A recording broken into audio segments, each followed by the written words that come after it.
apresentação, pelo trabalho extraordinário que ele desenvolveu esses últimos anos na gestão desse processo todo que foi tão complexo e tão plural ao mesmo tempo.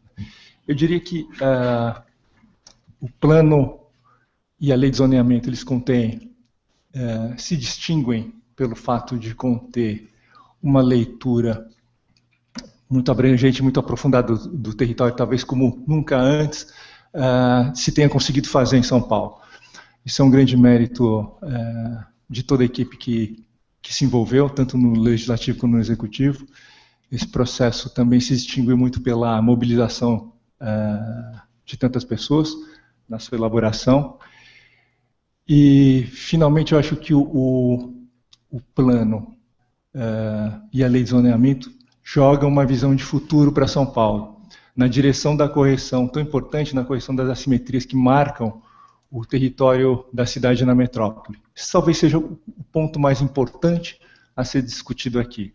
Em que medida essa leitura em relação ao futuro, como é que esse plano e essa lei de zoneamento tem condições de diminuir essas assimetrias que marcam o território, em que medida essas leis têm condições de tornar operacionais essa visão extraordinária que a gente tem que buscar construir a partir de um jogo de convergência muito forte entre todos,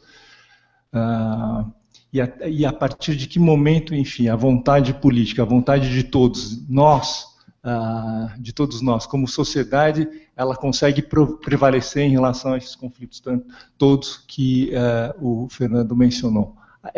Somos animais territoriais, buscamos território, ao mesmo tempo somos uma coletividade que busca uma visão de construção coletiva. Como é que a gente consegue? Será que essas leis elas abrem a possibilidade para isso?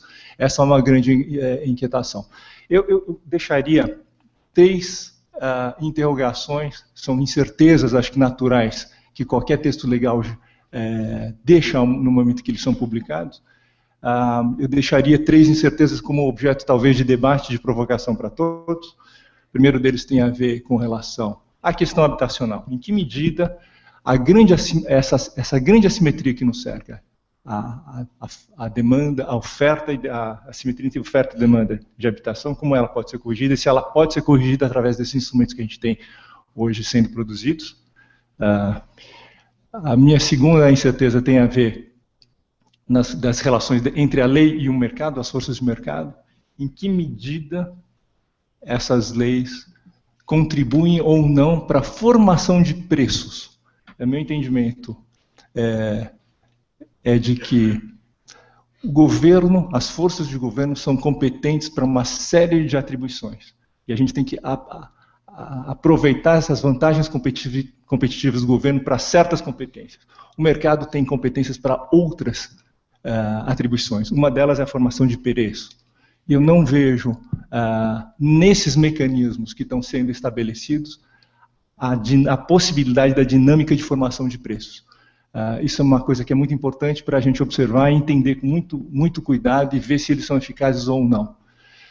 E terceiro, uma terceira dúvida e uma terceira incerteza em que medida essas regulações que estão sendo produzidas, elas reúnem condições de possibilidade para a adaptação ao futuro. Uma grande certeza, ninguém tem uma bola de cristal, mas eu tomo como alguns parâmetros, né?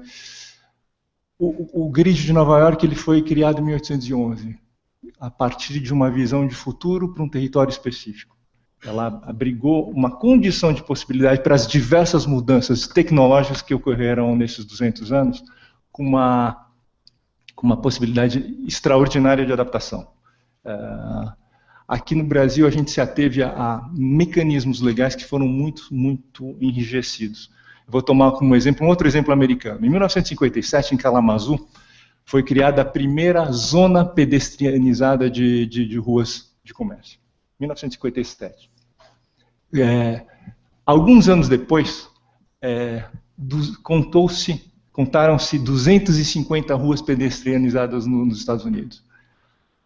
Uma década depois, verificou que essas ruas pedestrianizadas não deram certo em muitos lugares. Havia só duas circunstâncias em que as ruas pedestrianizadas funcionavam com o comércio vivo. nas cidades do cinturão do Sunbelt, onde o clima ajudava muito o afluxo de turistas, e nas cidades universitárias, onde o afluxo de estudantes garantia uma vida permanente dessas ruas. Aqui em São Paulo, nós adotamos a pedestrianização do centro histórico, em 1970. Deu certo? Não, deu errado. Nós estamos há 50 anos incorrendo no mesmo erro, sem buscar uma solução. Então, tudo isso é apenas um exemplo para a gente estudar em que medida nós estamos criando os animais legais que tenham a suficiente flexibilidade para adaptação com relação ao futuro. O Fernando mencionou alguns deles, tem a ver com a economia compartilhada, tem a ver com novos modos de produção, a capacidade, acho que muito importante, de São Paulo se inserir como uma cidade mundial. Isso tem a ver com a capacidade de a gente gerar, mas também de atrair cérebros, né? Eu estou pensando aqui em Londres. Londres é uma das poucas cidades que ainda cresce populacionalmente na Europa, né? É um milagre aquilo lá. Mas, por exemplo, Berlim compete e está atraindo muito mais jovens e muito mais startups do que Londres em função da capacidade de vários fatores. Um deles é preço, etc, etc. Então, eu acho que são fatores que a gente tem que examinar ao pensar esses marcos legais, em que medida a gente cria também mecanismos de adaptabilidade para que a gente possa abraçar o futuro. Obrigado.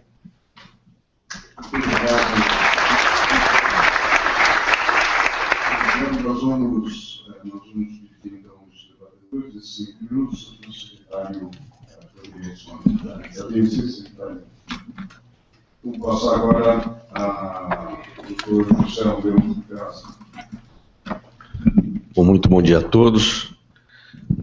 Prezado secretário, obrigado pela excelente apresentação que foi feita, bastante minuciosa, e eu vou ser bastante breve. Cabe a nós, em função da nossa própria atividade, analisar o plano sob o aspecto da implantação dele.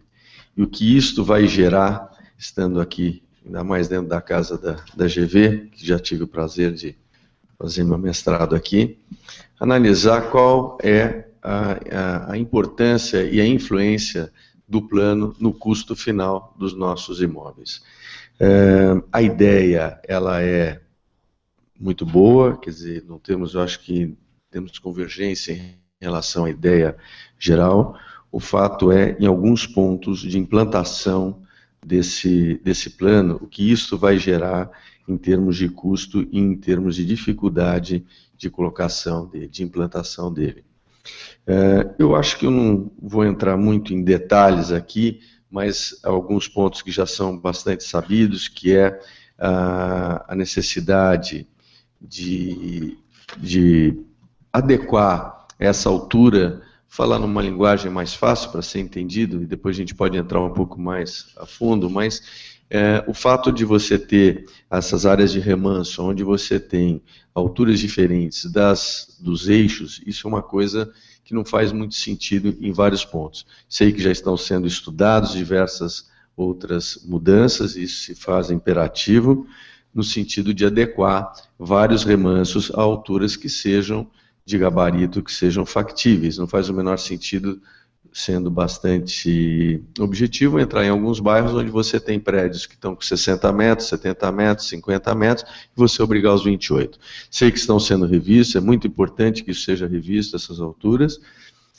Em relação aos eixos, também analisar um pouco a influência nesses eixos, principalmente do tamanho dessas unidades em relação a vagas de garagem.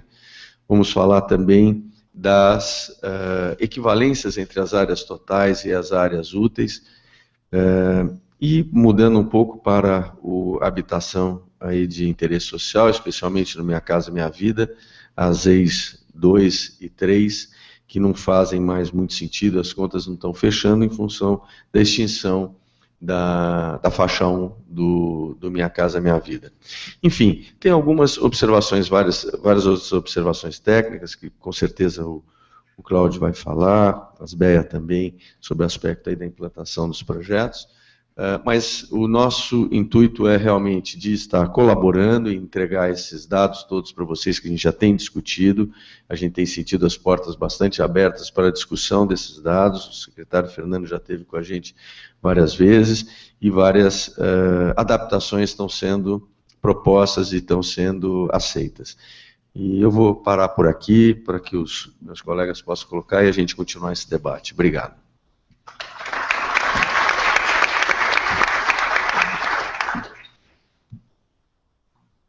Muito obrigado. Passamos então ao Dr. Cláudio Bernardes, do SECOP. Bom, muito bom dia a todos vocês. Queria agradecer aí os organizadores presentes pelo convite. Eu acho que é muito pertinente nesse momento que nós estamos aí para votar aí a nossa lei de zoneamento. E muito pertinente também a apresentação do Fernando, trazendo uma conceituação um pouco mais ampla sobre essa questão do desenvolvimento da cidade. Essa colocação que o Fernando fez é para a gente refletir, né, com relação à importância da produção na metrópole em relação, por exemplo, aos commodities, quer dizer, a importância do desenvolvimento urbano do desenvolvimento econômico. Isso quer dizer que a gente pode prejudicar o desenvolvimento econômico se a gente não souber tratar adequadamente o desenvolvimento urbano. Então, a responsabilidade nossa, principalmente numa metrópole como São Paulo, é muito grande nesse momento. E agora falando um pouco sobre mercado, quer dizer, estou aqui representando o mercado imobiliário e tentando entender e que a gente entenda um pouco o que faz o mercado imobiliário nesse processo, né? Infelizmente, a opinião pública tem uma visão, às vezes, distorcida da atuação do mercado dentro desse processo. Mas, na verdade, o mercado imobiliário está enquadrado nesse modelo de desenvolvimento, tentando equilibrar oferta e demanda, atendendo à legislação que é proposta. E nós estamos justamente discutindo uma legislação que vai conduzir o desenvolvimento urbano da cidade, que vai, portanto, conduzir o desenvolvimento econômico da metrópole, que vai ter influência muito grande no desenvolvimento econômico do país.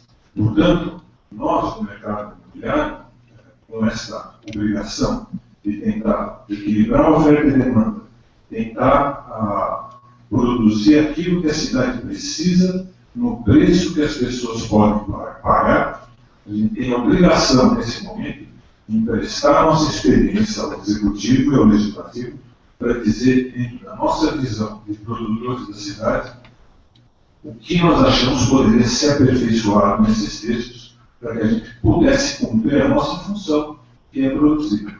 Porque se não houver um mecanismo, um modelo de produção que adeque a capacidade de pagamento das pessoas aos custos de produção, infelizmente fica difícil para o mercado produzir. O que acontece? Quais são os efeitos colaterais disso? Quando dentro de uma cidade como São Paulo, você fica impedido de produzir, porque você não consegue equilibrar o custo com a capacidade de pagamento, você vai tentar atender essa demanda em outro lugar. No nosso caso, nas outras cidades da região metropolitana. Quando a gente atende essa demanda nas outras cidades da região metropolitana, as pessoas se dirigem para lá, vão morar lá, elas continuam trabalhando aqui. Então, piora muito a mobilidade. Eu queria aproveitar, e aí, levantar os 3 pontos que o Felipe colocou como aí, um incentivo ao debate, que é em que medida as leis podem resolver a questão da habitação, a formação de preços, e aí eu incluiria produtos, e a questão da adaptação para o futuro. Então, a habitação, as leis estão absolutamente, diretamente relacionadas à questão da produção da habitação. O Zé Romeu lembrou aí um pouco a questão da zona de interesse social. Quer dizer, como é que a gente produz a habitação de interesse social na cidade? Primeiro, você tem 2 caminhos. Ou a gente larga tudo isso para ser uma produção pública, ou a gente vai querer que a iniciativa privada ajude também a produzir a habitação de interesse social. Se a gente quiser que a iniciativa privada ajude a produzir a habitação de interesse social, você tem que criar mecanismos para que ela possa fazer isso. Hoje, o modelo que está proposto aí está dificultando muito que a iniciativa privada participe do processo.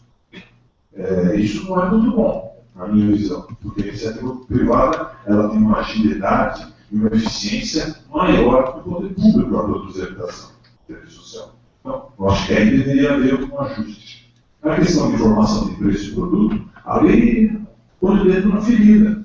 A legislação, os regulamentos, eles vão conduzir o processo de formação de preço e o produto também. Aliás, esta é uma das questões que estão ainda, na nossa visão, não muito bem colocadas no plano, porque a ideia de agenciamento ao longo dos eixos para melhorar a mobilidade, no nosso ponto de vista absolutamente correta, ela trouxe consigo uma determinação do produto, quer dizer, ela acaba limitando o produto a uma área máxima, uma área média máxima, a uma vaga de garagem, quer dizer, é um produto um pouco delimitado. Eu acho que esse conceito está adequado, mas precisaria ter uma transição na cidade, porque nós não temos 500 quilômetros de metrô hoje em São Paulo, como a gente deveria ter. No dia que nós tivermos 500 quilômetros de metrô, esse conceito acho que vai se adaptar perfeitamente. Até lá, a gente precisaria ter uma transição. Essa aí é uma conversa que eu pedi do Fernando, ele ainda não se convenceu, mas eu acho que ele vai se convencer aos poucos. A questão de adaptação desse ligamento ao futuro, eu acho que nós estamos no caminho certo.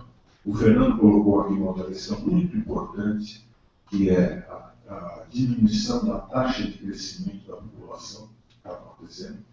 Quer dizer que nós vamos ter um decréscimo de população, na taxa de crescimento, e a população não vai parar de crescer.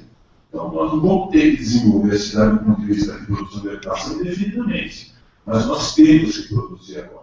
Nós temos uma demanda na cidade, ou tínhamos lá em torno de 30, 35 mil unidades. Toda essa crise econômica fez com que as pessoas adiassem a sua compra da unidade, essa demanda caiu um pouquinho, mas essa demanda existe. E onde é que nós vamos colocar essas pessoas? Isso, do ponto de vista de previsão de futuro, acho que tem que ser feito. Eu tinha aqui 14 pontos para comentar, mas infelizmente não vai dar tempo, mas espero que a gente possa falar aí ao longo do debate. Muito obrigado.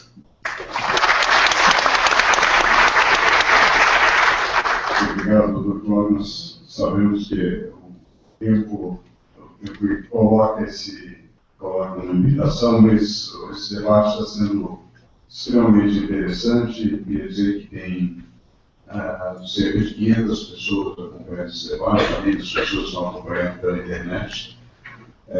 E passamos então à doutora Adriana Levinsky, da ASBEA. Por favor, doutora Adriana. Bom dia a todos. Inicialmente, eu gostaria de agradecer o convite em nome da arquiteta Miriam Ador, presidente da ASBEA, que não pôde estar presente, e parabenizar pelo evento. Bom, eu trago aqui uma fala representando a Associação dos Escritórios de Arquitetura. Nesse sentido, eu queria iniciar essa reflexão partindo do tema, a questão da participação, né? Hoje aqui nessa mesa estão entidades organizadas que participaram intensamente desse processo de discussão, de interlocução com o poder público na revisão do zoneamento, na revisão do plano diretor, dentre tantas outras representações que participaram também. Nesse sentido, pegando um pouco a fala do secretário com relação ao plano diretor de 2002, né, a lei 13.430, eu acho muito interessante a gente colocar nessa discussão o tempo necessário de maturação que tanto a sociedade quanto o poder público necessitam para transformar e para construir valor, né? Então, eu acho que se a gente imaginar que em 2002 o plano diretor já propunha a zona mista e que foram necessários 12, 14 anos para se conseguir aparelhar aquilo que o secretário colocou como ausência de regulamentação no plano diretor de 2002, é um sintoma de uma série de questões, né? Talvez a lei não tivesse a quantidade necessária de instrumentos, mas também talvez a sociedade, em toda a sua diversidade, não tivesse a condição de percepção para fazê-la mais mista do que hoje se percebe ser tão importante. Na medida que a sociedade evolui, né, nesse sentido, me parece que ela evolui na sua capacidade de interação, de inter-relação, de percepção das diferenças e dos conflitos e da necessidade de mediação. É muito interessante comparar a qualidade das audiências públicas de hoje com aquelas de 14 anos atrás. A fala da sociedade é muito diferente.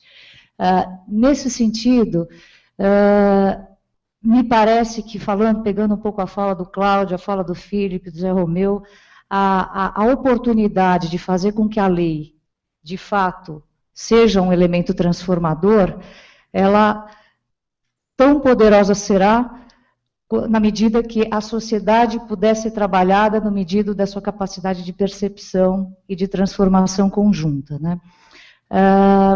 Nesse sentido, eu queria colocar 2 aspectos que me parecem fundamentais.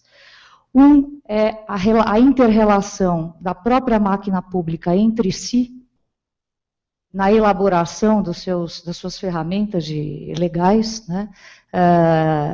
Aqui eu quero dizer, por exemplo, com relação à elaboração da lei, o processo legislativo e, posteriormente a isso, a aplicabilidade da lei, a interpretação, o entendimento dessa lei para aquele que projeta, para aquele que investe e para aquele que aprova, que analisa. Esse processo, ele passa por um grau de complexidade extraordinário e que vem demonstrando uma dificuldade muito grande de sinergia em uma série de aspectos, né? É evidente que é um tema extremamente complexo, a gente tratar de legislação urbanística. Agora, eu colocaria uma questão para o nosso debate. Haveria alguma maneira, talvez, mais sinérgica de se poder trabalhar com a temática da legislação urbana, da transformação da cidade, aonde outras vozes que estão na instância da aplicação teriam condição de estarem mais próximas para que a aplicação da lei não fosse tão dolorosa, né? Aqui a gente traz um depoimento de uma dificuldade muito grande que existe a partir da aprovação de uma lei, para que de fato essa lei inicie o seu processo de aplicação efetivo, né? Que os projetos sejam aprovados, que o volume de produtos de fato seja construído e que essa transformação efetivamente ocorra de forma transformadora na cidade. Então, é o modelo de inter-relação da máquina, que isso não é uma característica de São Paulo, mas sim do nosso país, da máquina trabalhar de uma maneira extremamente segmentada, e dentro desse modelo, as inter-relações que são necessárias para o desenvolvimento urbano, elas se fazem prejudicadas, né? Esse é um aspecto. O outro aspecto que eu gostaria de falar é com relação ao modelo, né? O secretário mencionou a legislação, a lei de zoneamento como a lei que regra os espaços privados para o privado.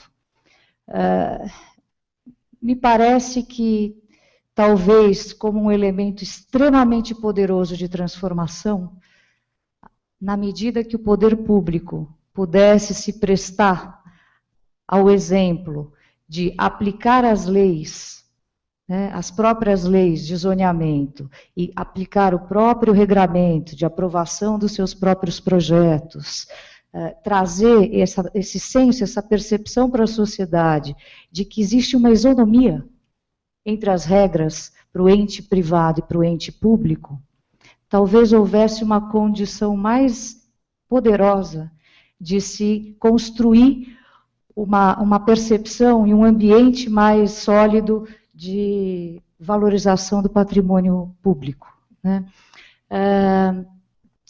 É muito abstrato pensar nisso, mas se nós olharmos para a nossa história da construção formal na cidade, a construção dos edifícios institucionais raramente tem tido a cultura de estar inserida dentro do processo legislativo para absorver as transformações como algo modelar, como algo que traga o exemplo dos seus próprios instrumentos para a intervenção no espaço privado, né?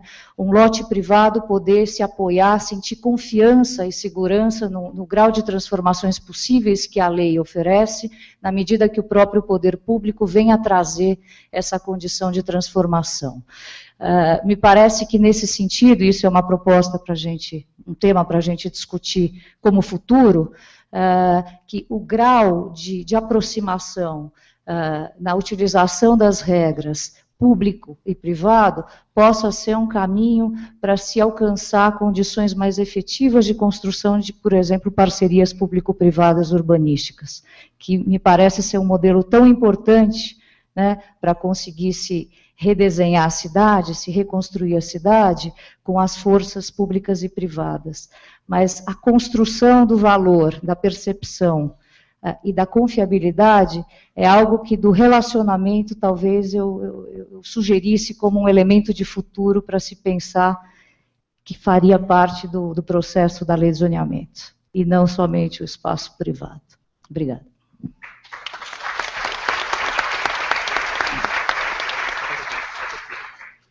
Muito obrigado pelas colocações, pelos comentários, questões. O secretário, por favor, se pudesse comentar, e depois nós receberemos perguntas por escrito, que já estão sendo encaminhadas, e passamos a uma fase final de debate. Secretário, por favor.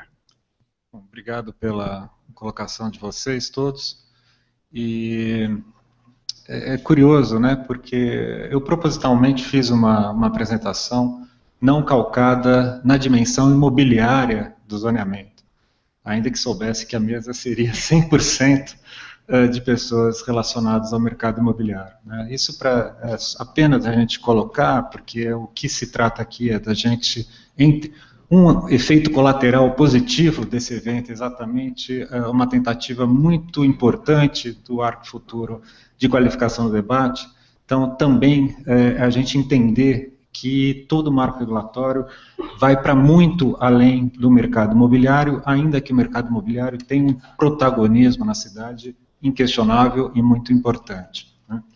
Agora, e até dizendo isso, é importante a gente colocar também que, por exemplo, em relação à questão de gabarito, tem muita gente dizendo aí que a nossa atuação é nefasta porque o PDE, o zoneamento, é totalmente imobiliarista. Acho ótimo o Secov aqui, o Sinduscom, as BER, colocarem críticas, né, e inclusive as suas insatisfações, para a gente mostrar que nem somos a favor, nem somos contra a ninguém. Mais uma vez, a gente está trabalhando aqui com a soma dos vetores, né?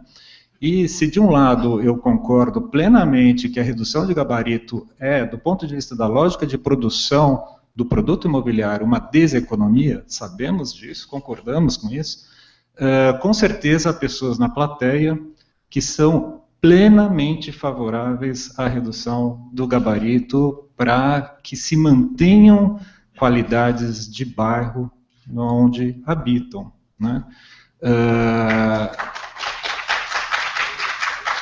Verem Palmas, por exemplo, que acabam de ver, né? Então, a questão do gabarito, ela nem pode ser vista apenas por aqueles que habitam certos territórios específicos, tampouco pelas contas do mercado imobiliário. Mais uma vez, a lei que enviamos e a lei que será debatida uma vez mais no plenário da Câmara dos Vereadores é aquilo que resulta de um debate público com todos os vetores contraditórios da nossa cidade, né? Nem compete aqui eu falar a minha opinião se o gabarito devia ser mais alto ou mais baixo, porque não é esse o meu papel de um mediador dos processos. Em relação à questão colocada pela Adriana, eu acho que a gente tem muito a avançar ainda, Adriana, na questão dos processos de gestão, são de fato muito ruins. Na verdade, o zoneamento não versa sobre o privado nos espaços privados, a maior parte, mas agora os projetos públicos começam a ser licenciados também. Todos os novos céus, pela primeira vez na história, estão sendo licenciados, assim como terminais de ônibus e tudo mais. Então, essa isonomia começa a acontecer e, de fato, o enfrentamento do poder público dos processos de licenciamento vai trazer uma aprendizada também. Mas a gente está muito preocupado com essa questão da gestão e dessa questão da integração, tanto que, no projeto de lei do bairro do Tamandatei, da nova operação urbana, a gente propõe uma outra forma de gestão, que inclusive o Secov já se posicionou ao contrário, que é a criação de uma SPE, uma sociedade de propósito específica, que nasce de uma spin-off da São Paulo Urbanismo, justamente porque nós entendemos que uma sociedade de propósito específico, que inclusive traga no seu corpo outros agentes federativos que são fundamentais para o destino daquele território, como, por exemplo, o governo do estado, que é responsável pela questão das águas do Tamanduateí, ou o governo federal, que é responsável pela concessão dos trilhos que estruturam o território da Moca Ipiranga, entre outros, possam estar trabalhando juntos, justamente porque a gente entende que essa empresa pode ser esse campo de integração, e em vez de um empreendedor, ir fazer a saga homérica de falar com 27 secretarias, possa se encaminhar a um único campo legitimado, capaz de fazer essa integração dentro do seu próprio corpo. Isso nos parece fundamental. Esse é um dos principais propósitos, é um ensaio que a gente pretende fazer, caso a operação seja aprovada como foi enviada. A questão da habitação, de fato a questão da habitação ela não está equacionada, e a grande questão da habitação não é o custo da produção, é o custo da terra, a gente sabe disso, né? A gente também é a questão da especulação. A gente tem 250 mil unidades habitacionais vazias na cidade, esse número caiu 10% na última década, excelente notícia, mas ainda temos cerca de 250 mil unidades. Eu acabo de vir de um debate muito interessante sobre o Airbnb nas cidades europeias. O Airbnb está devastando o mercado de locação. As pessoas estão tirando inquilinos residentes nas cidades, porque alugar para turistas em Barcelona, por exemplo, é muito mais rentável. Isso está elevando o custo da locação, expulsando a população. Então, não é apenas a questão da produção, mão de obra, insumo concreto, caixilho, mas a terra é o grande vilão. A gente tem na política habitacional já, é uma coisa antiga na cidade, a questão das EIs, Zonas Especiais de Interesse Social, cujo principal propósito é justamente incidir sobre a formação do preço terra. E o que a gente sabe dos resultados da aplicação das EIs ao longo da nossa curta história?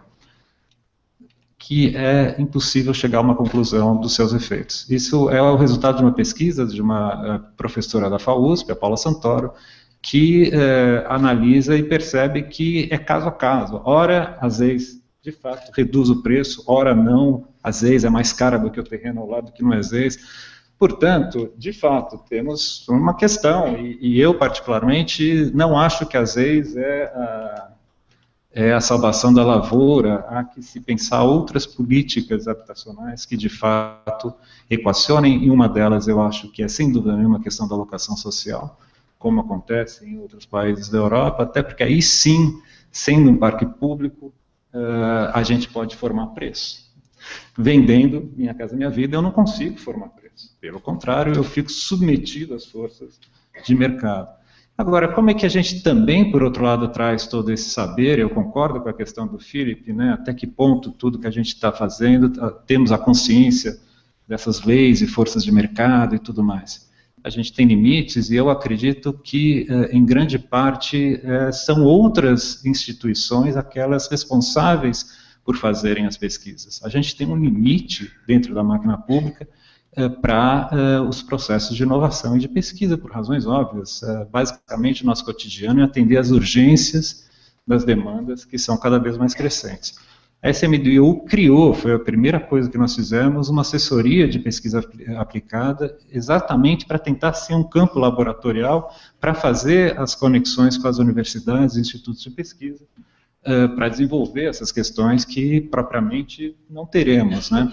E esse é um dos grandes debates que está sendo travado, que é como se constrói uma sistemática de laboratórios urbanos que tenham a capacidade de gerir, de gestionar os processos de inovação, e para isso acho fundamental a parceria entre o poder público e as universidades, entre as instituições que estão fazendo aí. Há uma rede hoje de mais de 2.000 laboratórios urbanos espalhados pelo mundo inteiro, que, entretanto, não se configura como rede, e essa é uma das questões que, inclusive, vai ser levada para o Habitat 3 agora em Quito esse ano, como é que, se a gente fala dos processos de inovação para agregar valor na produção de qualquer setor produtivo, se a gente está querendo trazer uma maior participação da cidade nesses processos todos, então há uma questão muito importante, é como a gente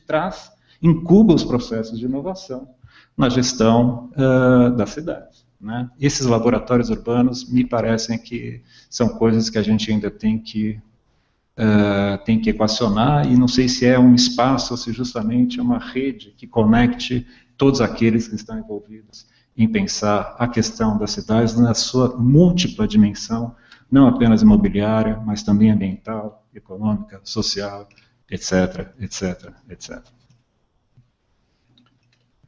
Muito bem, muito obrigado, secretário. Nós passamos agora à fase final para responder as questões. Eu percebi pela movimentação aí aqui do pessoal do Arquifuturo que há uma pilha grande de questões. Como sempre o orçamento de tempo é o grande limitador, mas a gente vai procurar colocar algumas das questões que foram levantadas e pedir ao secretário para responder. Temos aqui uma questão do Dr. Carlos Leite, um urbanista, que parabeniza aqui o evento, o debate, o Arquifuturo, e fala num desejo concreto de cidade. Temos o melhor projeto da cidade. O zoneamento tende o risco do zoneamento enrijecer a cidade. A oportunidade está na flexibilidade e chama atenção para algo que já foi comentado no debate, acerca das parcerias público-privadas urbanas, né? Em particular, pergunta se assim teremos PIOs vigorosos, né, que permitam as desejáveis requalificações urbanas. Então, essa é a questão do Dr. Carlos Leite que levantou. Aqui temos uma questão do Dr. Charles Nader, da Nader Engenharia, partindo da premissa de que a densidade é definida pelo coeficiente de aproveitamento e não pelo gabarito, por que a limitação do gabarito no mercado? Se ele piora, 1, a ventilação entre edifícios, 2, a permeabilidade, 3, a quantidade, eu não consigo ler o último ponto aqui, quantidade de jardins, né? Quantidade de jardins. E tem, então são essas questões, essa é a questão que foi mencionada antes, aqui a mesa comentou, o secretário comentou sobre a questão relacionada aos gabaritos, né? Então essa é a pergunta que foi levantada. E a pergunta do Marcelo Morgado, aqui do Centro de Amigos da Natureza. Marcelo Morgado vê uma falha de fundo na lei de zoneamento, que é não adotar cálculos de capacidade de suporte em termos de equipamentos urbanos, em especial ao longo dos eixos estruturantes, alguns já saturados e com capacidade de transporte diferentes. Por outro lado, vejo uma contradição entre as propostas do plano diretor e da lei e ações da atual gestão. O maior dá o exemplo projeto e a ocupação do Parque dos Búfalos, na margem da Billings, né? E o problema da preservação, né? Isso repete a lógica de uma ocupação de mananciais em detrimento da revitalização de zonas como Brás, Bexiga, Glicério, etc. Então, é a preocupação, de alguma forma foi tocada aqui, mas a preocupação, acredito, sobretudo, em relação à ocupação dos mananciais, né? Eu diria que há um tema geral também dos cursos d'água em geral na cidade, como algo particularmente importante para o debate. Então, são 3 perguntas, eu tenho certeza que esse auditório extremamente qualificado, haveria dezenas de questões adicionais, mas naturalmente temos aqui a limitação de tempo. Eu vou colocar essas 3 perguntas e ainda chegaram mais 2 aqui. Bom, em relação à questão do gabarito, eu acho que já foi respondida, né? E, na verdade, o debate é o impacto da altura, da sombra, na morfologia, também nas condições de insolação, daquelas edificações que já estavam lá antes dos prédios novos chegarem, substituindo casas por construções verticalizadas. Em relação ao que o Carlos Leite colocou da flexibilidade, de fato, eu acho, até vem pensando bastante nisso, né? Grande parte, as leis, elas são muito mais uma confirmação do estado da arte do que algo que, de fato, projeta o futuro, e talvez a gente precisasse até rever um pouco como a gente pensa as leis, né? Juridicamente mesmo, dentro do próprio corpo. Mas uma coisa é certa, né, e está aqui os vereadores Polici Neto e Paulo Frange, o processo de transformação, de aprovação de qualquer coisa é sempre bastante complexo, né, e não é fácil de fazer. Eu acredito até que se um próximo prefeito quiser, não gostei da lei que foi aprovada na gestão anterior, vou rever o zoneamento do plano diretor, vai encontrar dificuldades assim colossais, né? Infelizmente, a flexibilidade, que é um conceito que a gente consegue colocar para outras áreas, no que diz respeito ao contrato social, às relações do universo público, isso é limitado na sua própria natureza, na sua própria origem. Em relação aos PIUs, para quem não sabe, PIU é a sigla de Projetos de Intervenção Urbana, que eu apresentei nos slides. A gente está regulamentando um decreto, fazendo um decreto que regulamenta o PIU, justamente para, colocar a ideia do projeto como aquilo que antecede toda e qualquer intervenção, parece óbvio, mas nem sempre foi assim. Já tiveram momentos em que a carroça vinha na frente dos bois, e é esse projeto que vai ser, sobretudo, um instrumento, um campo de pactuação mais efetivo. Caso ele venha a demandar mudanças de parâmetros, ele tem que ser aprovado em lei. Caso não altere parâmetros, ele pode ser aprovado por decreto após esse processo de pactuação. E a gente pensa o PIU justamente para que a gente possa fazer florescer as parcerias público e privadas, que são muito necessárias na cidade. Nós também somos bastante favoráveis a elas. Em relação à capacidade de suporte, o debate está muito mal colocado nessa dimensão, até porque todo mundo falando que os Jardins e a Pinheiros vai colapsar, e aí a gente traz aqui os dados do IBGE que mostram que perdeu 250 mil habitantes. Como é que vai colapsar se está perdendo população? E a metodologia do que se diz que a capacidade de suporte não está bem definida. A gente vem trabalhando nisso, dentro de um convênio com a Unesco, justamente a gente está desenvolvendo um sistema que vai nos permitir modelagens com um pouco mais de ciência e precisão, mas, a grosso modo, se a gente fosse levar isso ao pé da letra, diante da nossa crise hídrica, eu diria que a gente precisa começar aqui a eleger aqueles que vão ter que se retirar da cidade porque a cidade não tem capacidade de suporte hídrico para todos os seus habitantes. Então, não se trata da gente quantificar também com números objetivos, se trata de enfrentarmos a realidade onde, definitivamente, nenhum de nós está querendo sair daqui agora.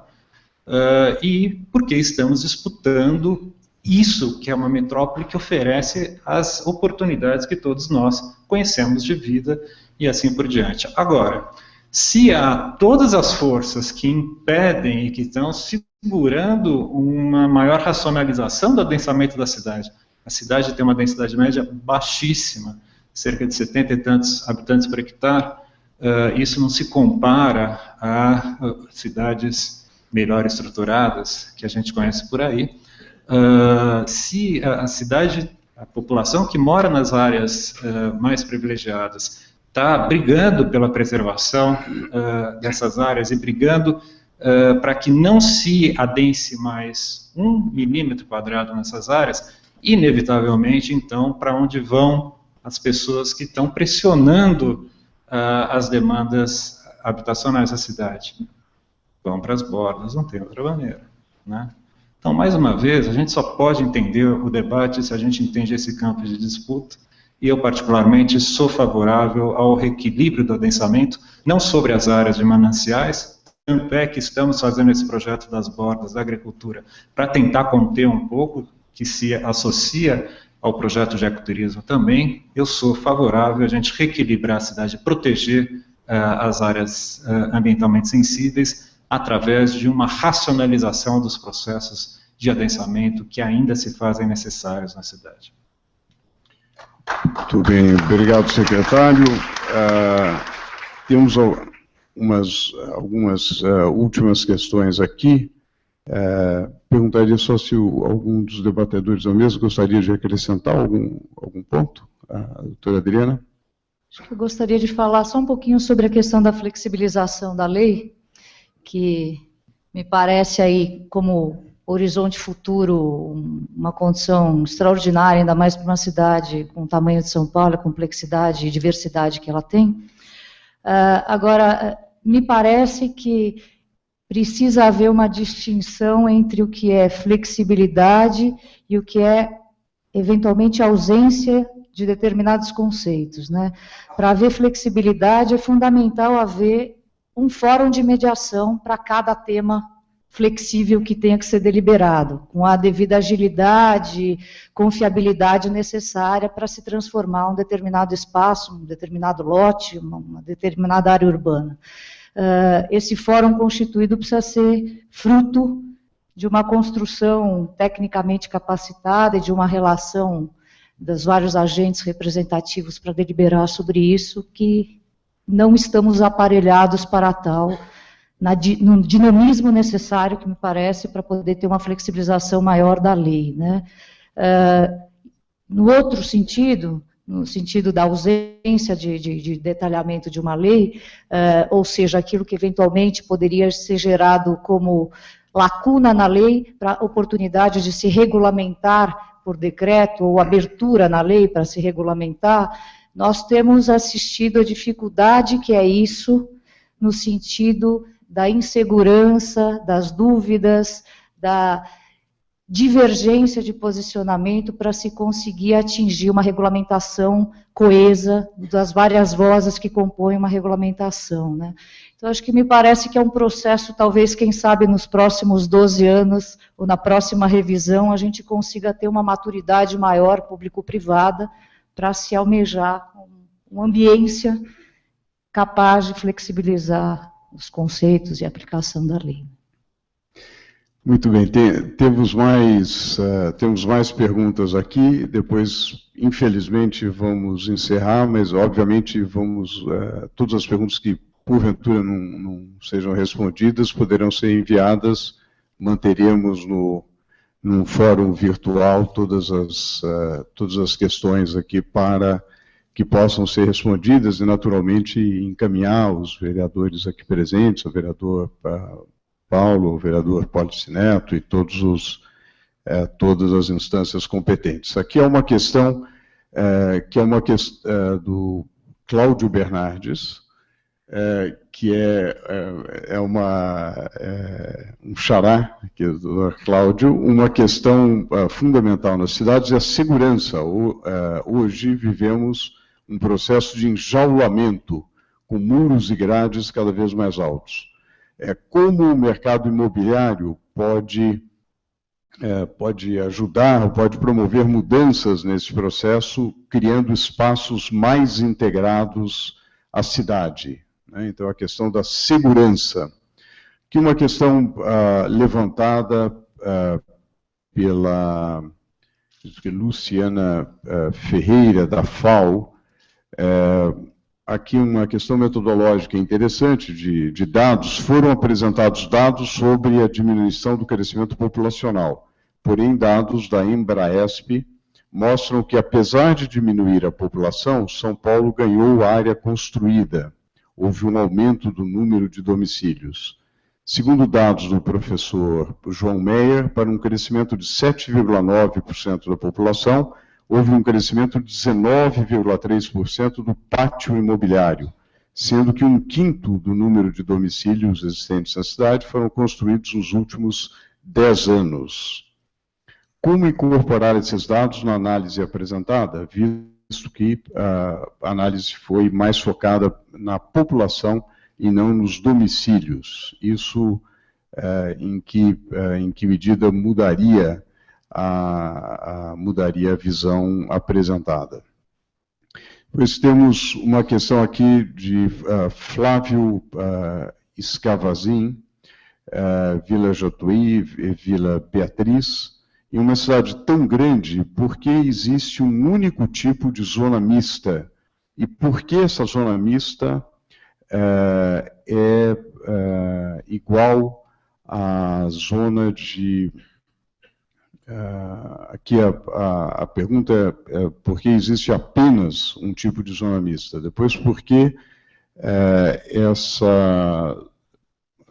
a zona mista, que é definida como predominantemente residencial, permite todos os tipos de comércio e atividade industrial?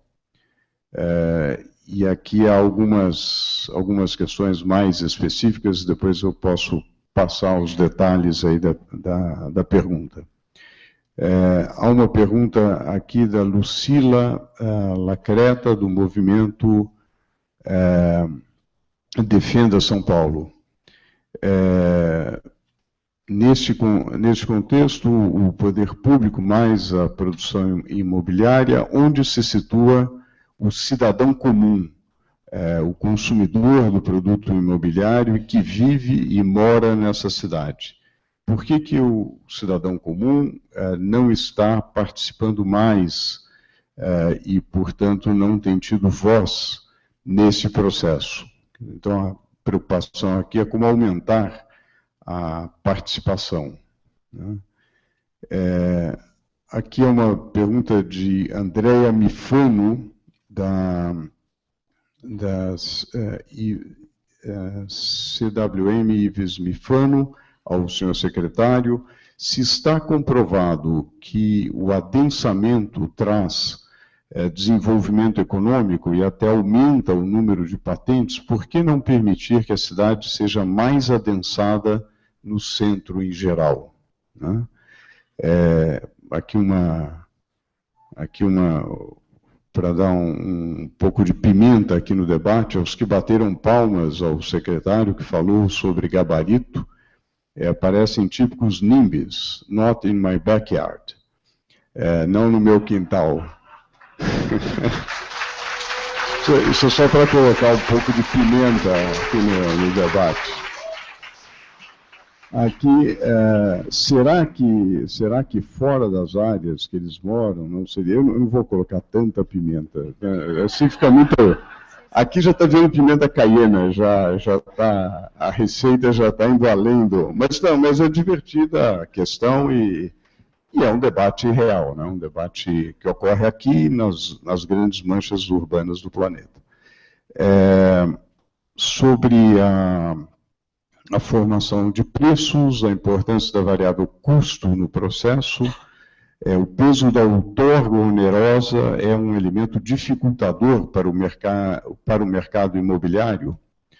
Essa aqui é uma pergunta direcionada aos representantes do mercado imobiliário. Uma pergunta até aqui, onde eu recebi o papel anônimo, mas que é uma pergunta válida. Então, são essas e mais milhares de questões aí, senhor secretário. Eu acho interessante a gente ver que não é necessariamente uma concordância ou discordância da população com o poder público, até porque são muitas as populações, mas há, nesse debate que a gente vem travando no zonamento e também no plano diretor, um conflito entre populações, entre vizinhos. Esse é que é o verdadeiro debate, não desses vizinhos conosco. O conflito da ZER, ZPR, ZECOR ou Zona Mista é um conflito entre moradores que moram perto, né? Existe o NIMBY, sim, Not in My Backyard, como também criaram recentemente um outro movimento no qual eu milito, que é o WIMBY. WIMBY com W significa Welcome to My Backyard. E eu acredito que a cidade tenha que ser mais, de fato, aberta e franca, inclusiva, equilibrada e solidária do que ela vem sendo, do que ela vem acontecendo. Esse é um dos nossos grandes problemas. A cidade de São Paulo é brutalmente segregada, brutalmente desigual. A questão da segurança é um correlato disso. E a gente só vai ter uma outra condição de segurança quando, de fato, a gente substituir aqueles artefatos que, em tese, parecem estar protegendo as pessoas e que são, na verdade, fruto, o motivo da insegurança e dos conflitos.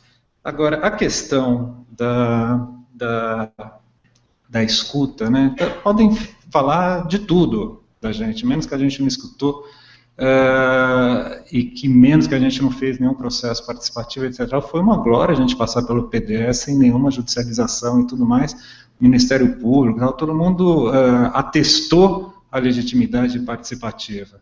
O que, entretanto, a gente não pode esperar é que a gente concorde com todas essas vozes. Lucila, você foi escutada até porque você é membro do Conselho, foi membro do Conselho Municipal de Política Urbana. O que acontece é que, provavelmente, nós temos profundas divergências, mas não que a população, o homem comum, não está sendo escutado. A pergunta da população, por outro lado, é muito interessante, 7,9% de crescimento populacional e 19,3% de crescimento imobiliário. Por quê? Por uma razão óbvia. Primeiro, há 2/3 da população de São Paulo vivendo em condições subnormais. E assim que elas podem, elas saem do cortiço, elas saem do compartilhamento com a família e vão conseguir um lugar para elas morarem. Depois, aquela avó nossa que morria cedo e depois passava para o nosso pai que também morria cedo, não está acontecendo, felizmente. A transmissão de imóveis entre gerações está se retardando. Ao mesmo tempo, a estrutura familiar está se alterando. Quando eu entrei na FAO, a gente trabalhava com um número de 5 pessoas por unidade habitacional. Hoje, a gente está, em média, 3 pessoas, 2,8, 2,9 entre as classes mais ricas e 3,2 entre as mais pobres. A gente está precisando cada vez mais de espaços para acolher as novas formas de vida e de composições familiares, a longevidade e a emergência daqueles que conseguem sair da linha de pobreza e da condição subnormal. É por isso que a gente precisa construir. Não é para a gente voltar a trazer toda a leva de imigrantes para a cidade. Isso não queremos e nem eles querem vir para São Paulo, né? Tanto é que a taxa migratória está crescendo, eu mostrei isso. A gente está promovendo essa reestruturação, esse reequilíbrio para construir para nós mesmos, para construir para os nossos filhos, para que eles não precisem morar no município vizinho e possam morar perto das nossas casas. É para a gente que a gente está fazendo isso, evidentemente, não é para um outro sujeito que vai vir de um além que a gente desconhece. E é isso que a população não está entendendo. Sim, o mercado imobiliário é muito importante, o mercado imobiliário é importante na economia, mas também para atender uma demanda factual O que estimamos é que até, se não construirmos 1 milímetro quadrado na cidade, até o final da vigência do plano diretor, o déficit irá aumentar e chegar à cifra de 770 mil unidades de moradia. Eu, infelizmente, eu tenho um compromisso, até sair um pouco da minha hora, vou pedir desculpas de não poder acompanhar a conversa com o vereador Paulo Frange, e, entretanto, queria aqui também manifestar que estamos ainda, porque não acabou o processo, num diálogo muito produtivo e muito franco com a Câmara de São Paulo, em especial com a Comissão de Política Urbana, presidida pelo vereador Gilson Barreto, e mais especialmente ainda com o vereador Paulo Frange, com quem a gente vem trabalhando bastante em cima dessa lei, e acredito que o que será avaliado em plenário essa semana é o que melhor nós conseguimos articular diante a complexidade desses atores que coabitam esse território disputado palmo a palmo. Obrigado, GV, muito obrigado também, Arquitetura. Muito obrigado, secretário, muito obrigado aos debatedores, a toda a participação de todos. Teremos um intervalo e daqui a pouco a satisfação de contar com o vereador Paulo Frange.